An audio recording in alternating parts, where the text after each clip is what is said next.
Dear students, myself Rohit, Heartthrob skill centre Hansi.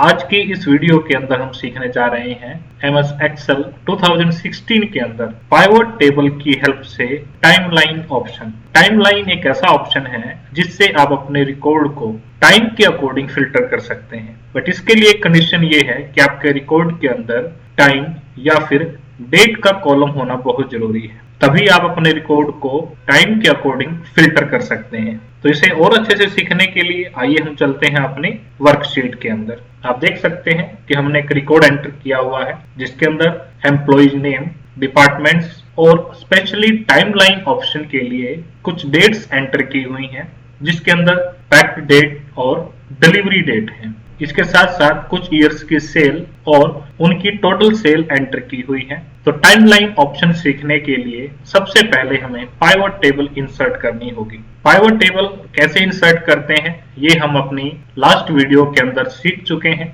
अगर आपने हमारी वीडियो नहीं देखी है तो इस वीडियो के डिस्क्रिप्शन के अंदर भी आपको उसका लिंक मिल जाएगा, जिसपे क्लिक करके आप वो वीडियो देख सकते हैं। और साथ के साथ प्लीज हमारे वीडियो को लाइक जरूर किया कीजिए। तो आइए सबसे पहले हम इंसर्ट करते हैं पाइवट टेबल। पाइवट टेबल के लिए आप अपने रिकॉर्ड के अंदर कहीं भी क्लिक करके रख सकते हैं, कहीं भी रैंडमली आप क्लिक कर दीजिए। इसके बाद इंसर्ट टैब के अंदर फर्स्ट ब्लॉक के अंदर से ही पाइवट टेबल या फिर रिकमेंडेड पाइवट टेबल्स, इन दोनों में से कोई भी ऑप्शन आप यूज कर सकते हैं। तो हम यूज करते हैं पाइवट टेबल। लास्ट वीडियो के अंदर हम सीख चुके हैं कंप्लीट रेंज सिलेक्ट होने के बाद आपको अपनी पाइवट टेबल का फॉर्मेट न्यू वर्कशीट पे चाहिए या फिर एग्जिस्टिंग वर्कशीट पे। लास्ट वीडियो के अंदर हमने यूज किया था न्यू वर्कशीट, इस वीडियो के अंदर हम एग्जिस्टिंग वर्कशीट यूज करेंगे। एग्जिस्टिंग वर्कशीट यानी कि आपने अपनी वर्कबुक के अंदर जितनी भी वर्कशीट्स इंसर्ट की हुई हैं, किसी भी वर्कशीट पर, किसी भी एग्जिस्टिंग वर्कशीट पर आप पाइवट टेबल इंसर्ट कर सकते हैं। बट इस वर्कबुक के अंदर हमारे पास एक ही वर्कशीट है,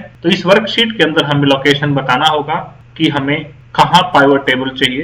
तो लोकेशन फिक्स होने के बाद ओके करना है। जहां आपने क्लिक किया हुआ होगा वहां एक पाइवट टेबल आपकी इंसर्ट हो जाती है। अब इस पाइवट टेबल के अंदर हमने अपने रिकॉर्ड को फिल्टर करना है, जिसके लिए हमें इन फील्ड्स को यूज करना होगा। हम इस पाइवट टेबल के अंदर एम्प्लॉय नेम और किस एम्प्लॉय ने किस डिपार्टमेंट से किस डेट को अपना ऑर्डर पैक किया है और उसकी टोटल सेल क्या है, तो हमने अपने रिकॉर्ड को फिल्टर कर लिया है। इसके बाद आपको पाइवट टेबल के अंदर क्लिक रखना है और एनालाइज टैब के अंदर से इंसर्ट स्लाइसर के साथ आपको ऑप्शन मिल जाता है इंसर्ट टाइमलाइन। इंसर्ट स्लाइसर हम लास्ट वीडियो के अंदर सीख चुके हैं।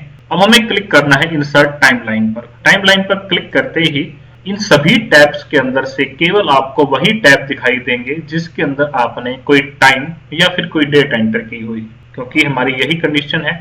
टाइमलाइन ऑप्शन आपका तभी यूज होगा जब आपके रिकॉर्ड के अंदर कोई टाइम एंटर किया हुआ होगा। तो इसके अंदर हम यूज करते हैं पैक्ड डेट। ओके कर दीजिए। आप देख सकते हैं कि पैक्ड डेट के अकॉर्डिंग आपकी एक टाइमलाइन इंसर्ट हो गई है। इसे टाइमलाइन कहते हैं। जब भी हम टाइमलाइन इंसर्ट करते हैं तो उसके लिए ऑप्शंस के नेम से एक टैब ओपन हो जाता है। इस कंप्लीट टैब को हम रिव्यू करेंगे। सबसे पहले आ जाता है टाइमलाइन कैप्शन। तो टाइमलाइन के अंदर आपको जो कैप्शन दिखाई दे रहा है, आप इसका रीनेम करना चाहें तो कर सकते हैं। अब हमें टाइमलाइन यूज कैसे करना है। जितने भी मंथ का रिकॉर्ड आपने एंटर किया होगा या जितना भी डे, जितने भी ईयर्स का रिकॉर्ड आपने एंटर किया होगा, वो सभी आपके टाइमलाइन के अंदर लेवल्स के अंदर आपको दिखाई देगा। अब अगर आप अपने रिकॉर्ड को जैन मंथ के अकॉर्डिंग फिल्टर करना चाहते हैं, यानी कि हमें केवल वही रिकॉर्ड देखना है जो जैन मंथ का है, तो आप जैन मंथ की टाइमलाइन लेवल पे क्लिक करना है। आप देख सकते हैं कि आपका रिकॉर्ड फिल्टर हो चुका है। ये कंप्लीट रिकॉर्ड जो है केवल जैन मंथ का रिकॉर्ड है। इसके बाद आप फेब मंथ का रिकॉर्ड देखना चाहते हैं, तो जैसे ही फेब मंथ पर क्लिक करते हैं आपका रिकॉर्ड इसी टाइम लेवल के अकॉर्डिंग फिल्टर हो रहा है। मार्च मंथ का अगर आपको रिकॉर्ड देखना है तो आप देख सकते हैं। अगर आप 2 या 3 या इससे ज्यादा मल्टी लेवल्स को सिलेक्ट करके आप एक से ज्यादा मंथ का रिकॉर्ड देखना चाहते हैं तो उसकी फैसिलिटी भी आपको मिल जाती है, जिसके लिए आपको जैन पे क्लिक करना है और सेगमेंट को होल्ड करना है और उसे ड्रैग करना है जितने भी मंथ तक आप अपना रिकॉर्ड फिल्टर करना चाहते हैं। तो आप देख सकते हैं कि जैन, फेब और मार्च मंथ का रिकॉर्ड आपको शो हो रहा है। तो इसी तरह से इस मल्टी लेवल्स को अगर आप इंक्रीज या डिक्रीज करना चाहते हैं तो कर सकते हैं। अगर हमें अप्रैल मंथ को ऐड करना है तो आप कर सकते हैं। जैन मंथ को अगर आपने हटाना है तो आप हटा सकते हैं। इसी सेगमेंट को आप कितना भी इंक्रीज या डिक्रीज कर सकते हैं। तो इस तरह से हम टाइमलाइन का यूज करते हैं। अगर आप इस टाइमलाइन को और ज्यादा अट्रैक्टिव बनाना चाहते हैं, जिस तरह से हमने स्लाइसर्स को अट्रैक्टिव बनाया था, तो आप इसके लिए टाइमलाइन स्टाइल्स यूज कर सकते हैं। आपको किसी भी स्टाइल पे क्लिक करना है, वही स्टाइल आपका टाइमलाइन के ऊपर अप्लाई हो जाता है। और अगर एक से ज्यादा टाइमलाइंस आपके पास हैं, तो ऐसी ही और टाइमलाइन आपको इंसर्ट करनी है, जिसके लिए आपका कर्सर पाइवट टेबल के अंदर होना चाहिए और एनालाइज टैब के अंदर से आपको फिर से इंसर्ट टाइमलाइन पे क्लिक करना है और इस बार आपको यूज करना है डिलीवरी डेट। ओके कर दीजिए। तो आपके पास टोटल 2 टाइमलाइंस आ गई हैं। एक के अंदर पैक्ड डेट है और एक के अंदर डिलीवरी डेट है। अब अगर आपको डिलीवरी डेट का भी फॉर्मेट चेंज करना है तो आप कर सकते हैं। अब इसके बाद आपको अगर इन टाइमलाइंस को अरेंज करना है, जिसके लिए आप ब्रिंग फॉरवर्ड या सेंड बैकवर्ड ऑप्शंस को यूज कर सकते हैं। जैसे कि डिलीवरी डेट वाली टाइमलाइन आपके पैक्ड डेट के ऊपर है, आप इसे बैक में ले जाना चाहते हैं, तो इस टाइमलाइन को सिलेक्ट कर लीजिए और सेंड बैकवर्ड पर क्लिक करना है। आप देख सकते हैं कि आपकी जो टाइमलाइन है वो बैक के अंदर चली गई है। नेक्स्ट आता है सिलेक्शन पेन। सिलेक्शन पेन आपको बताता है कि आपने अपनी वर्कशीट के अंदर कितनी टाइमलाइंस यूज की हैं या फिर कितने ऑब्जेक्ट्स यूज किए हुए हैं। अगर आप किसी एक टाइमलाइन को हाइड भी करना चाहते हैं तो कर सकते हैं, शो करना चाहते हैं तो कर सकते हैं। इसके बाद अगर आप इन टाइमलाइंस की हाइट या विड्थ चेंज करना चाहते हैं तो वो भी आप कर सकते हैं। तो किसी भी टाइमलाइन पे आपको क्लिक करना है और इसके बाद आप हाइट इसकी चेंज करना चाहते हैं तो कर सकते हैं। आप देख सकते हैं कि आपकी टाइमलाइन की जो हाइट है वो चेंज हो गई है। इसी तरह से अगर आप विड्थ बढ़ाना चाहते हैं जिससे आपको सभी लेवल्स शो होने लग जाएं, तो आप इसकी विड्थ चेंज कर सकते हैं। तो इस तरह से आप अपने टाइमलाइन की हाइट एंड विड्थ चेंज कर सकते हैं। नेक्स्ट आता है कि आपको क्या क्या हेडर्स देखने हैं, क्या क्या लेवल्स आपको देखने हैं। सबसे पहले आता है हेडर, यानी कि जो पैक्ड डेट का जो हेडर आपको शो हो रहा है, अगर आप इसे देखना चाहते हैं तो आप इस पे क्लिक रखिए, अदरवाइज इसे आप ऑफ भी कर सकते हैं। इसी तरह से सिलेक्शन लेबल्स आपको यूज करने हैं नहीं, यानी कि आपका जो सेगमेंट है वो फेब से अप्रैल तक का है, आप इसे ऑन करना चाहते हैं या ऑफ करना चाहते हैं। स्क्रॉल बार, जिससे आप अपने लेवल्स को स्क्रॉल कर पा रहे हैं, अगर आप इस स्क्रॉल बार को ऑफ करना चाहते हैं तो आप कर सकते हैं। इसके बाद टाइमलाइन लेवल, आप अपने रिकॉर्ड को मंथली देखना चाहते हैं, ईयरली देखना चाहते हैं या फिर क्वार्टर वाइज देखना चाहते हैं, इसे टाइमलाइन कहते हैं। आप इस टाइमलाइन को ऑफ कर सकते हैं या फिर ऑन कर सकते हैं। तो टाइमलाइन के लिए जो ऑप्शन टैब आपका ओपन होता है, इसके अंदर बहुत ही इंपॉर्टेंट ऑप्शन आपका आता है रिपोर्ट कनेक्शंस का। रिपोर्ट कनेक्शन आप तभी यूज कर सकते हैं जब आपके पास एक से ज्यादा पाइवट टेबल्स हों। उसके लिए हम किसी एक टाइमलाइन को डिलीट कर देते हैं। डिलीवरी डेट वाले टाइमलाइन को हम डिलीट कर देते हैं। सिलेक्ट करना है और आपको कीबोर्ड से डिलीट की प्रेस करना है। इसके बाद सिलेक्शन बार का भी कोई यूज नहीं है तो हम इसे ऑफ कर देते हैं।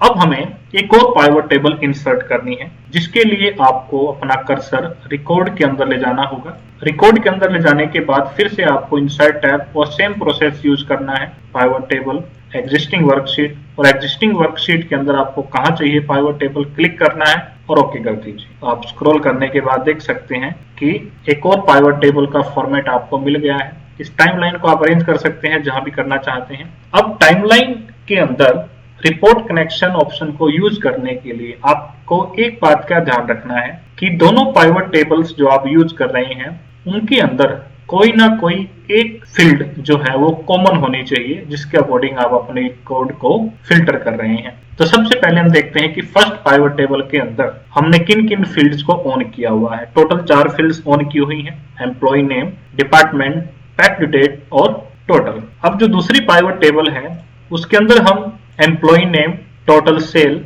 और पैक्ड डेट, जो कि दोनों टाइमलाइन के अंदर कॉमन है, ऑन कर लेते हैं। इसके बाद आप पाइवट टेबल फील्ड्स को ऑफ कर सकते हैं। अब हमें अपने टाइमलाइन को यूज करना है। मुझे केवल जैन मंथ का रिकॉर्ड शो करना है। आप जैन मंथ पे क्लिक कर दीजिए। आप देख रहे हैं कि आपके सामने जैन मंथ का रिकॉर्ड आ गया है। इसके बाद फेब मंथ का रिकॉर्ड आपको देखना है। तो जैसे ही फेब मंथ पे क्लिक करते हैं, हमारा फर्स्ट पाइवट टेबल के अंदर तो चेंज हो रहा है, लेकिन सेकंड पाइवट टेबल के अंदर कोई भी चेंज आपको नहीं दिख रहा। आप दोबारा चेक करके देख सकते हैं। हमें मार्च मंथ पर क्लिक करना है। तो फर्स्ट पाइवट टेबल के अंदर चेंज हुआ, लेकिन सेकंड पाइवट टेबल के अंदर कोई चेंज नहीं हुआ है। यहाँ तभी चेंज होगा जब आप टाइमलाइन के अंदर रिपोर्ट कनेक्शन ऑप्शन को यूज करेंगे। तो आपको टाइमलाइन पे क्लिक करना है, ऑप्शन टैब के अंदर जाकर रिपोर्ट कनेक्शन पे क्लिक करना है। ये आपको बता रहा है कि पाइवट टेबल 17 जो कि शीट नंबर फर्स्ट पे है और पाइवट टेबल 18 भी जो कि शीट नंबर फर्स्ट पे है। इन दोनों के अंदर से केवल एक ही पाइवट टेबल पे क्लिक है, इसीलिए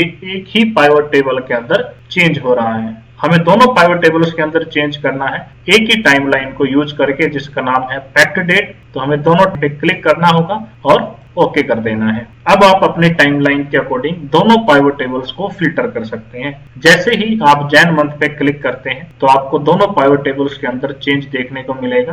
फेब मंथ का रिकॉर्ड आपको चाहिए तो दोनों पाइवट टेबल्स के अंदर आपको फेब मंथ का रिकॉर्ड दिखाई दे रहा है। एक के अंदर एम्प्लॉय नेम, ईयर और टोटल सेल दिखाई दे रही है। दूसरी पाइवट टेबल के अंदर एम्प्लॉय नेम के साथ साथ आपको डिपार्टमेंट्स भी शो हो रहे हैं। इस तरह से अगर आप इनमें से कोई फील्ड ऑफ करना चाहते हैं, यानी कि एक के अंदर एम्प्लॉय नेम और दूसरे के अंदर डिपार्टमेंट देखना चाहते हैं, तो हम इसके अंदर से एम्प्लॉय नेम फील्ड को ऑफ कर देते हैं। तो आपको फर्स्ट पाइवट टेबल के अंदर कहीं भी राइट क्लिक करना है और शो फील्ड पर क्लिक कर देना है, तो सभी फील्ड्स आपको शो होने लग जाएंगी। इसके अंदर हमें एम्प्लॉय नेम को बंद कर देना है और टाइमलाइन के अंदर आपको चेंज करना है। जैसे ही जैन मंथ पे आप क्लिक करेंगे आपको जैन मंथ का रिकॉर्ड शो होगा। एक के अंदर आपका एम्प्लॉय नेम, ईयर्स और टोटल सेल और एक के अंदर आपको डिपार्टमेंट शो हो रहे हैं। इसके बाद फेब मंथ पे क्लिक करेंगे तो इस तरह से आप टाइमलाइन का यूज कर सकते हैं और रिपोर्ट कनेक्शन का यूज कर सकते हैं। तो होप सो आपको हमारी वीडियो अच्छी लगी होगी। अगर आपको हमारी वीडियोज अच्छी लगती हैं तो प्लीज लाइक, शेयर और कमेंट करें। ज्यादा से ज्यादा हमारे चैनल को सब्सक्राइब करें, बेल आइकन को प्रेस करें ताकि ऐसे ही इंटरेस्टिंग वीडियोज का नोटिफिकेशन आपको मिल जाए। Thank you.